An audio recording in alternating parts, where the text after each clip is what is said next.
So it's been a few months since I've done my last video. I believe the last one was done back in December. So obviously, as you can see, yeah, the bike's changed a lot. And it looks a whole lot better. If you've seen the first video, you'll know what it looked like. I'm going to get to the stickers in a minute. And I'm going to basically run through everything that I've done. And I'm going to run through what not to do or what not to do. Just so that, you know, you don't do the same mistakes I did. If you're looking to buy an Rs125, it's a great bike. It is, you know, they are nippy. They are fun. But there are certain things you got to know, even down to the point where you got to buy like second-hand parts. So obviously I'm gonna start off with the bodywork. I've had this all professionally painted with a nice sticker on it. That weren't too expensive. That was like a tenner. The stickers, these are genuine ones, and I do have the bit that goes like across here. The problem I had was that the guy who had them, he bought them like years ago and he didn't check. So basically he got two of the same side. So coming back round to this side, as you can see, it's missing. So I need to get one copied up so it can match. Also, see all the bolts, all new, yeah. These ones not too bad, but if you want to buy like the Japanese ones or the Chinese, whatever you want to call it, don't bother.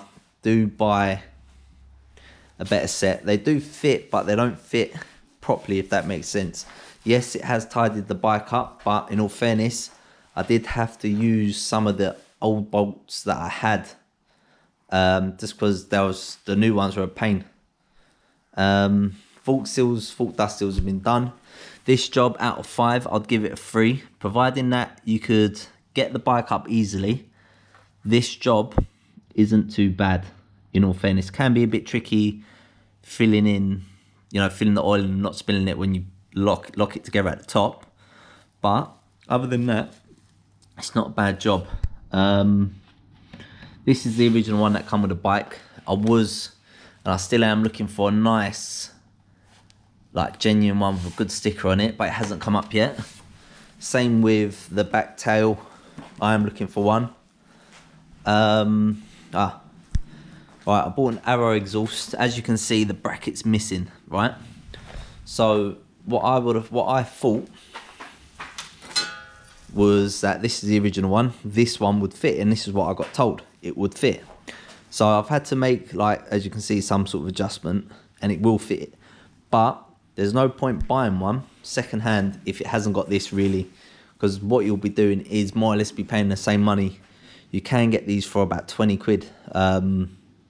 If you message Ken Barker on Facebook, who's on the Aprilia pages, he can actually get you a proper one from a proper supplier with, well, he puts you in touch with the supplier who stocks Arrow exhausts. But for me, I'm just going to mod this and just put a hole in it, and it'll be fine. What else have I done? Obviously a new screen.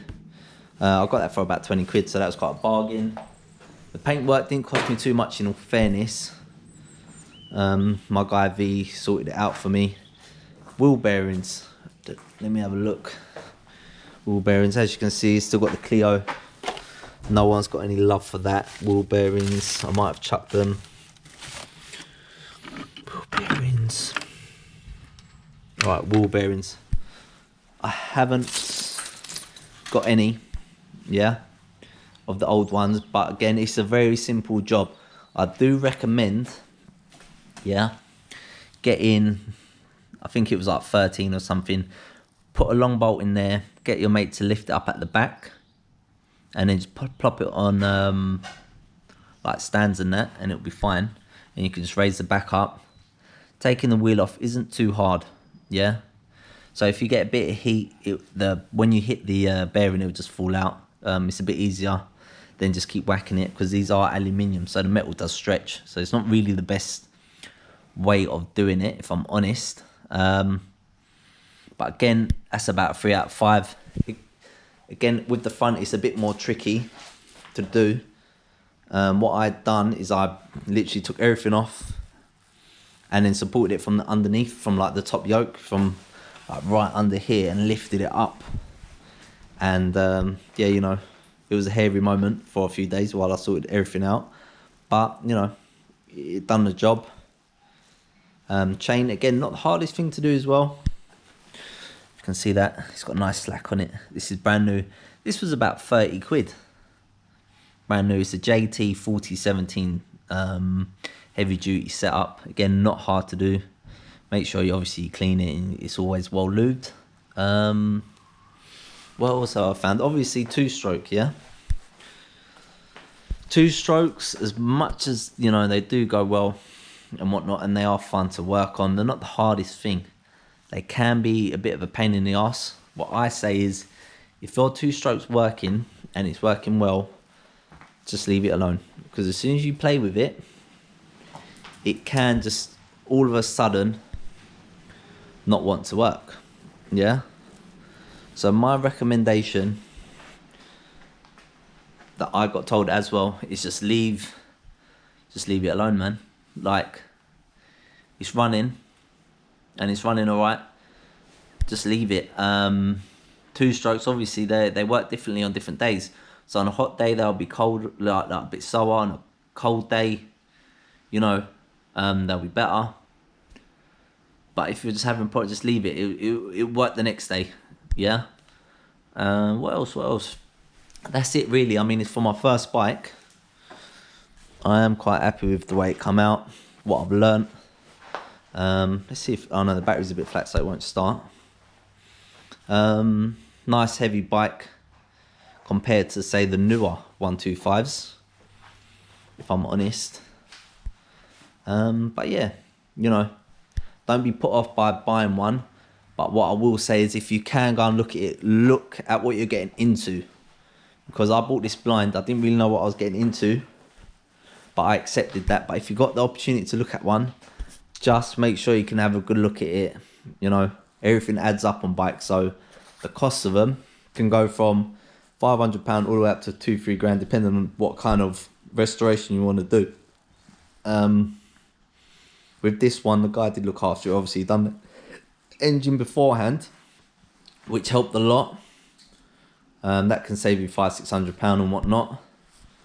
But yeah, if you are going to look at one, you know, ask the question, when was the engine rebuilt?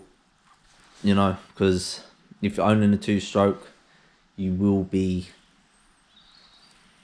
you know, taking it apart at some point, because, you know, unfortunately that's just what comes with them.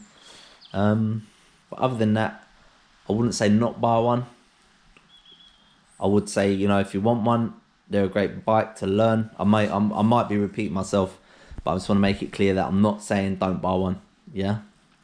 Obviously, if you can get one with original fairings, this was really important. If you can get one with original fairings with all nuts and bolts, you're already onto a winner. If I'm honest, it does make life a lot easier.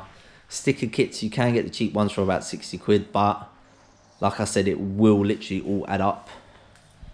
But yeah, it's going for MOT very soon, at the 2-wheel centre in Harpington. I've done a few quick checks.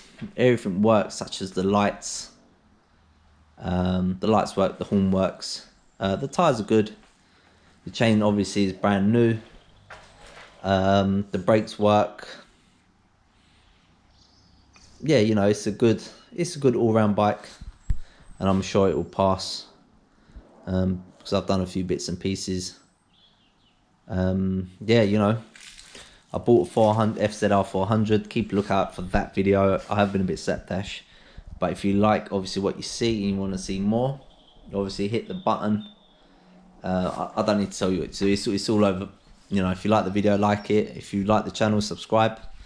And then what I'll do is I'll do another video in another week to let you know all the outcome of the MOT and whatnot.